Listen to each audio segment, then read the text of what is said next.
el diagnóstico áulico, Sí. ¿no? Que nos piden en estas primeras semanas de encuentro con nuestros alumnos, y de eso nos va a estar hablando nuestra querida Flavia Sarkis de Coaching Educacional. Hola Flavia, ¿cómo estás? Hola, hola Melori, hola Mariana. ¿Qué pasa con la comunicación? Pero bueno, acá estamos. Bien, acá ¿Cómo estamos, estás? acá estamos. En la primer columna del año. No, pero aparte la primer columna, el primer programa, pero es una maravilla. ¿Te acaba la cuenta? Me parece que vamos por el tercer año. Sí, Así que, nosotras sí, nosotras por el sexto. por eso. Sí, es hermoso tenerte, Fla. Bueno, gracias, Chiqui. Sí, Lore, como estabas diciendo, hoy me permití escribir acá algunas reflexiones, porque es un tema que me consultan un montón, y dije, bueno, vamos a empezar por acá, ¿no? Y dije, bueno, me gustaría empezar justamente la columna invitándolas, a pensar esto que traías, Lorena, de cómo debemos iniciar este año escolar cuando de diagnosticar se trata, ¿no? Sí. Porque me permito preguntarme y preguntarnos, ¿no? Si lo hacemos con una hoja en blanco, y lo digo en términos metafóricos, o con una hoja llena de historias, con un informe que involucra a nuestros estudiantes en el periodo de diagnóstico, o que están allí para ser objetos de medición y dar a conocer resultados. Porque de esto va a depender el tipo de diagnóstico, ¿no? Porque de eso se trata, en todo caso, realmente un periodo de diagnóstico. Cuando uno tiene claridad de propósito en este sentido y encuentra sentido en el diagnóstico para dar un nuevo inicio a un año escolar, ese periodo inicial nos tiene que permitir conocer a nuestros estudiantes, conocer sus historias en términos de habilidades sociales, emocionales, sus modos de convivir, sus modos de acceder al conocimiento, sus intereses, sus preocupaciones. En realidad conocerlos para volverlos protagonistas reales cuando nos toque planificar. Porque a veces suele quedar como escindido esto que diagnosticamos en términos administrativos y con algunos formatos estereotipados al momento de llevar ese insumo como información para la planificación. Entonces, que estas clases empecemos a pensar para lo que va a ser el resto de marzo y próximo abril, estén pensados para estos alumnos o alumnas con determinadas características, más allá del nivel y de la sección, que sean estudiantes de segundo año de secundario o sala de 3, ¿no? Sí. Porque muchas veces ese diagnóstico, al sentirse como una formalidad de marzo, que estamos todos acostumbrados a hacer, que lo pensemos como un primer acto de respeto y equidad educativa, me suena un desafío enorme, ¿no? Pero yo al menos me lo pensé así. Desde ahí empezar el respeto a la individualidad, al estilo propio de aprendizaje, a las características grupales, a las problemáticas puntuales, a las fortalezas y los desafíos que ese grupo nos trae, nos acerca, ¿no? Pensar un diagnóstico, me sonaba el concepto de que me permita mapear realidades, ¿no?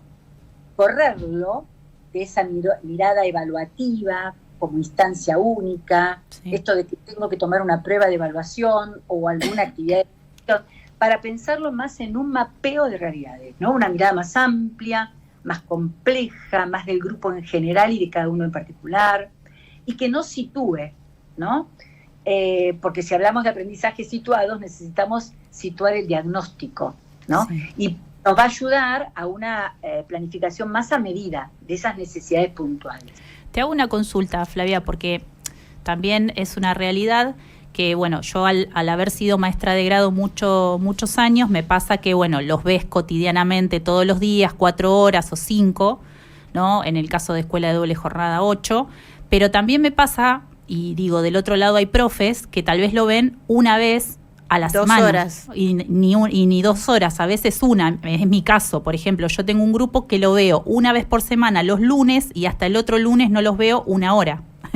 Entonces, digo, qué difícil, digo, el diagnóstico ahí, porque, o sea, en el tiempo, digo, porque viste que los tiempos de las escuelas no son los mismos que los de la realidad. Entonces, muchas veces, viste, pasan 2 semanas y ya tenés que entregar el diagnóstico y que tal vez los viste 2 veces a los chicos. Entonces, ¿cómo hacemos ahí? Ahí hay un punto importante. En principio, dando respuesta a esto que vos decís, también nos están escuchando directivos, equipos de conducción, con quienes muchísimas veces hablo de la necesidad urgente de correr esto desde el lugar administrativo y no poner plazos para la entrega del diagnóstico. Plazos primero acotados y plazos rígidos, porque las particularidades de cada grupo ameritan diagnósticos diferentes. Ahora les voy a tirar algunas ideas, pero digo, pensar que, no sé si en 2 semanas el profesor que tiene sí sé, efectivamente, que el profesor, como vos decís, que tiene 1 hora, no es lo mismo el que tiene 4 módulos semanales. Yo pensando en todas las realidades, ¿no, Flavia? El jardín, sí, o la escuela primaria, por más que los tengan 4 horas, en 1 semana yo no conocí las particularidades de claro.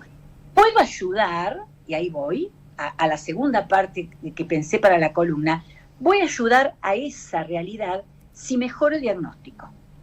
¿Cómo está esto? En principio, salir justamente de esta dicotomía entre lo que me exige el estado administrativo de la práctica obsoleta, en algunos casos debemos utilizar como educadores en el diagnóstico, enfrentarla a la realidad educativa que tenemos, con la diversidad de estudiantes, ni que hablar con estudiantes integrados, con acompañantes, etcétera. Entonces, al menos yo propongo hacer un stop en 3 ideas clave. En principio, reforzar lo que sí debiera ser un diagnóstico. Esto es, que nos permita detectar brechas de aprendizaje entre aquello que yo supongo, por ejemplo, que un estudiante en 2º año de historia debería saber, conocer, dominar, y lo que realmente sabe, conoce y domina. Identificar estilos de vinculación, cómo se vinculan los estudiantes, no solamente entre ellos, sino los estudiantes con el área de conocimiento, con el nivel de aprendizaje al que nosotros le estamos proponiendo llegar, y reconocer el capital cultural del aula, cuáles son las fortalezas y debilidades grupales. Claro. Este aspecto es esencial para decir, este diagnóstico, aunque sea chiquito, me puede servir. Y me están corriendo, ¿no?, con el tiempo. Recordar lo que no debe ser. No debe ser una instancia punitiva, no debe ser una nota de informe con un filtro de etiqueta de quién sabe o quién no sabe aquel contenido esperable, ¿no? Recordar siempre que el diseño no manda, o no debiera mandar, el diseño orienta. Quien manda es nuestro estudiante. Manda desde el lugar que nos condiciona en la planificación a futuro. Entonces, por ejemplo, si yo estoy en un nivel inicial, enfoquemos el diagnóstico en vínculos, cómo se vinculan esos niños y niñas y qué tan autónomos son. Si estamos hablando de nivel primario, focalicemos en procesos de pensamiento y alfabetización, por ejemplo, y propongámosle resolución de problemas, producciones escritas de manera espontánea. Si estamos en el nivel medio o superior, proponer el diagnóstico con un enfoque que apunte al desarrollo de competencias críticas, metacognitivas, ¿no?, debates, proyectos breves de investigación, autoevaluaciones. Entonces, tener presente siempre que ese diagnóstico, porque este es el segundo punto, Lore, y María está por ahí. Sí, estoy acá escuchando, atenta. Condicione, me permita borrar, arreglar, corregir y rever la planificación que ya tenemos hecha de febrero. ¿Sí? Claro. Porque nosotros hacemos una planificación tentativa de lo que sería un 2º grado. Ahora tengo este diagnóstico real, entonces todo lo que planifiqué lo tengo que adecuar. Y esto es sine qua non para que realmente ese alumno ese estudiante sea protagonista de nuestro proyecto. Claro, Flavia, ¿no? Escuchándote pienso que es como un punto de partida, Lore, es como un punto de partida, pero a partir de ahí fundamentar las decisiones pedagógicas que se realizan. No es un hecho aislado. Absolutamente. Y mira, esto que voy a decir es banal, pero ayer en un recreo una profe me preguntaba esto y yo le decía, mira, Vane, se llama así, está docente, planificar sin diagnosticar sería como, viste, cuando nosotros nos duele la cabeza y por las dudas nos tomamos un relajante muscular, para no nombrar ahí la marca, ¿no? Sí, sí. Y sí, probablemente funcione, pero yo no estoy siendo diagnosticada por un especialista que me va a acertar en la medicación. Entonces, probablemente a veces los diagnósticos funcionan, pero no necesariamente van a abarcar todas las necesidades de ese grupo. Entonces, otros 2 aspectos, y ahí puedo ir cerrando, para contrarrestar ese apuro o esa irregularidad en el diagnóstico o esa irregularidad en las oportunidades, ¿no? En principio, no olvidar que hay un diagnóstico que es invisible, que podríamos llamar invisible, pero que tiene que estar, que me exige más que un instrumento de evaluación, me pide una mirada más amplia, ¿no? De diferentes puntos de vista, lentes, como solemos decir en coaching educativo, que es el diagnóstico de habilidades sociales, emocionales y convivenciales. Nosotros, si no conocemos estas habilidades en el grupo, mal podemos estar pensando en una estrategia didáctica o una experiencia de aula. Entonces, para diagnosticar lo emocional y lo grupal, tenemos que dejar de preguntar. No me sirve a mí preguntar simplemente cómo sienten cuál es la mayor fortaleza que tienen para aprender. Necesito poder visualizarlo, ¿ok? Entonces, diagnosticarlo corriendo nosotros el cuerpo como educadores. Muchas veces, por ejemplo, si yo quiero evaluar, supongamos que quiero evaluar autonomía. Entonces, trabajar con cualquier técnica que significa un desafío corporativo, sí, proponer una actividad que no se pueda resolver individualmente, por ejemplo, sí, no, una torre con materiales inusuales, resolver un problema de enigma, algo que sí o sí requiera de un grupo, de un equipo. Y ahí empezar a observar, toma de decisiones, quién lidera, quién no lidera, qué voz se impone, qué tan autonomía hay frente a la duda, si nos corren a preguntar a nosotros, o el nene de los más chiquitos, señor, ¿cómo hacemos esto? O si lo resuelven solos, qué nivel de creatividad y confianza hay, si se propone, o sea, se animan a proponer una solución alternativa, tienen miedo de equivocarse. Estos elementos son fundamentales para pensar una planificación por fuera de elegir una actividad simpática, creativa. Quienes me escuchan hace mucho están cansados de escucharme decir esto. Salir de la planificación eligiendo una actividad simpática, creativa y acorde al contenido escolar, sino en función de lo que yo necesito trabajar según el grupo. Clarísimo. Y como todo, por preguntar, muy lindo, ¿y cómo evalúa el contenido escolar, Flavia? Bien. El diagnóstico disciplinar va a estar transversalizado por todas las miradas de lo que venimos nosotros diciendo, ¿no? Pero les propongo que salgamos de la foto de evaluar el contenido a poder ir como imaginariamente, metafóricamente, un video de proceso. ¿Qué quiero decir? A veces nos obsesionamos con saber si el alumno, por ejemplo, yo soy del área de historia, entonces sabe aspectos de la Revolución de Mayo o aspectos relacionados con el 24 de marzo próximo, porque quiero hacer ataque allí.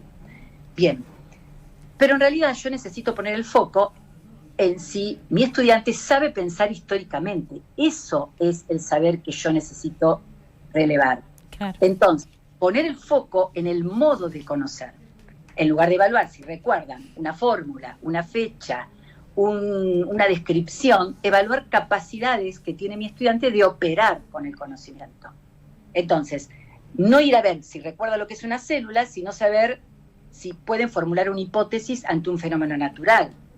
No ir a evaluar si conoce la ortografía, si conoce el uso de tildes, por ejemplo, sino si puede registrarlos o utilizarlas, adecuadamente en un texto escrito. No si el resultado en matemática de una operación es correcta, sino si puede explicar el procedimiento, ¿sí?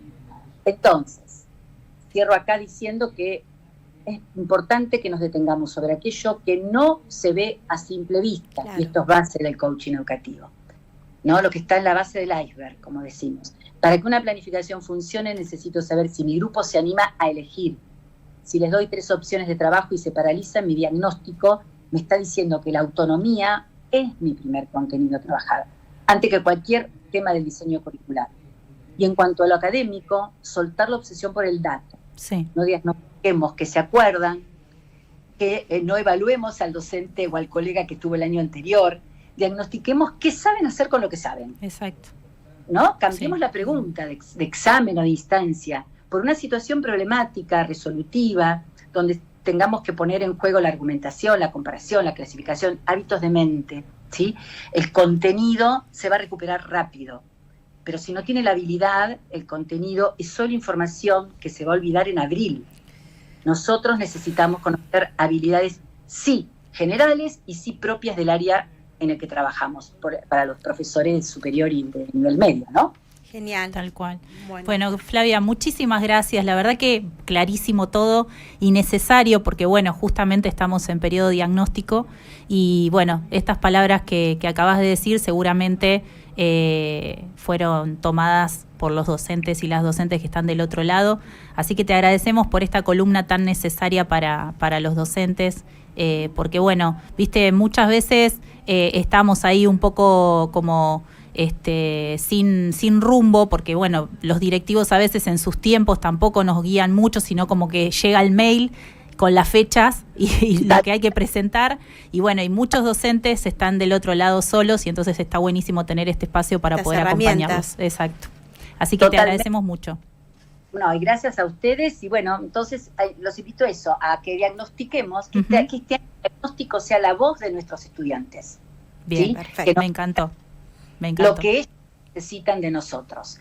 Y de paso les cuento que como yo siempre comparto mi columna en Diccionario de Instagram, donde me escuchan muchos, también ahí justamente esta semana voy a hacer varios posts con respecto a tips para diagnosticar, así que se pueden sumar ahí también. Buenísimo. Y mejor inicio para todos y todas en este nuevo ciclo lectivo y todo el éxito para este 6º año de asuntos docentes. Gracias, Flavia. Abrazo, Flavia. Abrazo enorme. Abrazo gigante a todos y a todas. Cariños. Y pasó por Asuntos Docentes Flavia Sarkis con su columna de coaching educacional.